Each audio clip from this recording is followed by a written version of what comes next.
Nellore rural MLA కార్యాలయంలో YSR Congress party cluster 4 incharge మరియు 32, 33 డివిజన్ల ఇన్ఛార్జ్ బెజవాడ మేఘనాథ్ సింగ్ వారి మిత్ర బృందం నెల్లూరు రూరల్ ఎమ్మెల్యే కోటంరెడ్డి శ్రీధర్ రెడ్డి సమక్షంలో తెలుగుదేశం పార్టీలో చేరారు. ఈ కార్యక్రమంలో క్లస్టర్ ఇన్ఛార్జీలు మన్నెం పెంచల్ నాయుడు, జరదంకి సుధాకర్, మన్నేపల్లి రఘు, టీడీపీ నాయకులు హజరత్ నాయుడు, శైలేంద్రబాబు, తోట సునీల్, షరీఫ్, ఆసిఫ్, బాయ్, రాము, కాదర్ బాషా, ఎస్డి మీరా, జహీర్, నాని, రాజేష్, బాపూజీ, గౌస్ బాషా, కాళేషా, కామాలుద్దీన్, ముఫీద్, డి సురేష్, నీళ్ల పెంచలమ్మ తదితరులు పాల్గొన్నారు.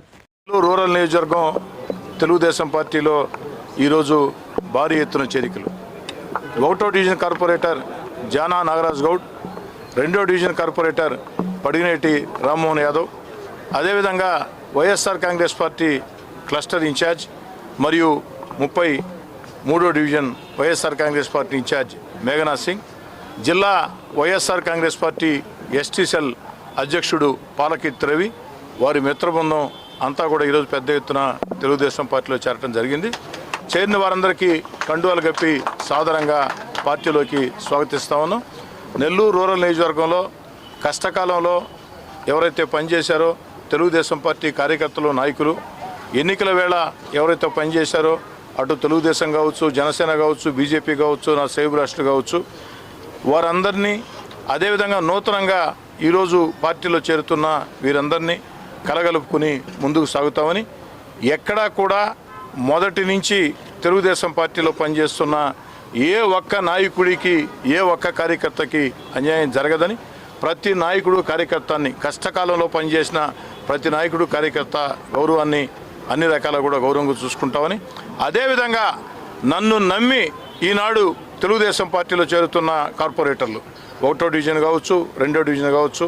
ఏదైతే జానా నాగరాజ్ గౌడ్, పడిగినేటి రామ్మోహన్ యాదవ్, అదేవిధంగా వైఎస్ఆర్ కాంగ్రెస్ పార్టీ సీనియర్ నాయకుడు క్లస్టర్ ఇన్ఛార్జ్ మేఘనాథ్ సింగ్, జిల్లా YSR Congress party ST cell అధ్యక్షుడు పాలకీర్తి రవి, నన్ను నమ్మి పార్టీలో చేరుతున్నటువంటి వారికి కానీ, వారి మిత్ర బృందానికి కానీ ఏ ఒక్కరికి కూడా ఎక్కడా కూడా తేడా లేకుండా అన్ని రకాల గౌరవంగా చూసుకుంటామని, అందరం కలిసికట్టుగా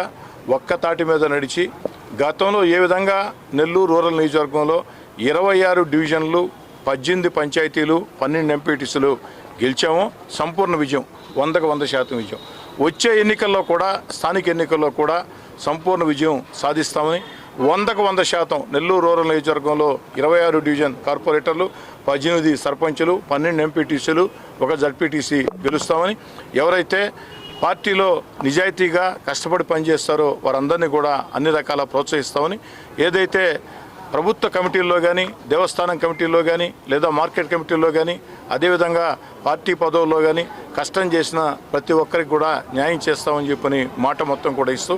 అందరికీ నేను చెప్పేది ఒకటే, ఈరోజు రాష్ట్రబాబు నాయుడు గారు ఆర్థికంగా దివాళా తీసినటువంటి ఆంధ్రప్రదేశ్ని గాడిని పెట్టేందుకు అభివృద్ధి కార్యక్రమాలు, సంక్షేమ కార్యక్రమాలు రెండూ నడిపిస్తూ మన బిడ్డలకి ఉద్యోగాలు, అదేవిధంగా పోలవరం పూర్తి, అమరావతి రాజధాని, వీటన్నిటినీ సమర్థవంతంగా నడిపిస్తూ ఉన్నారు. ఈ పరిస్థితుల్లో మనం అందరం కూడా రాష్ట్రంలో చంద్రబాబు నాయుడు గారికి అండగా నిలవాల్సిన అవసరం ఉంది. ఆ దిశగా అందరూ ప్రయత్నం చేయాలని, మీ ప్రాంతాల్లో నిరంతరం ప్రజల్లో ఉండి ప్రజల కోసం పనిచేయాలని, ముఖ్యంగా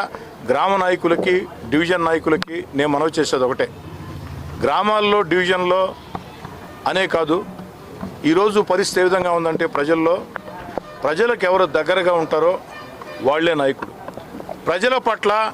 ఎవరు వినయ విధేయతలతో ఉంటారో వాళ్లే నాయకుడు, ప్రజల సమస్య పరిష్కారానికి ఎవరైతే వేదికలుగా ఉంటారో అటువంటి నాయకులు, కార్యకర్తలు కావచ్చు, కొత్తగా చేరిన నాయకులు, కార్యకర్తలు కావచ్చు, అందరికీ మనవి చేస్తూ ఉన్న, నిరంతరం మీరు ప్రజల్లో ఉండండి. అన్ని రకాల కూడా స్థానిక ఎమ్మెల్యేగా నేను ప్రోత్సహిస్తాను. కార్యకర్త కష్టం, కార్యకర్త నష్టం, కార్యకర్త ఇష్టం, కార్యకర్తల కన్నీళ్లు, కార్యకర్త సంతోషం నాకు తెలిసినంతగా ఎక్కువ మందికి తెలియదని చెప్పని నా అభిప్రాయం. ఖచ్చితంగా నెల్లూరు రూరల్ నియోజకవర్గంలో కష్టం చేసే ప్రతి నాయకుడు, కార్యకర్తకి రూరల్ ఎమ్మెల్యే కార్య ప్రోత్సాహం ఉంటుంది. మీరు కూడా అధికారం చేతిలో ఉందని ఏదో ప్రజల మీద పెత్తనం చెలాయిస్తాం అన్న ధోరణిలో కాకుండా, అధికారం ఉండేది 10 మందికి మేళ్లు చేసేదానికి అన్న భావనతో ముందుకు సాగాలని అందరికీ మనం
నెల్లూరు. మరిన్ని అప్డేట్స్ కోసం మన HN9 టీవీ ఛానల్ ని సబ్స్క్రైబ్ చేసుకోండి.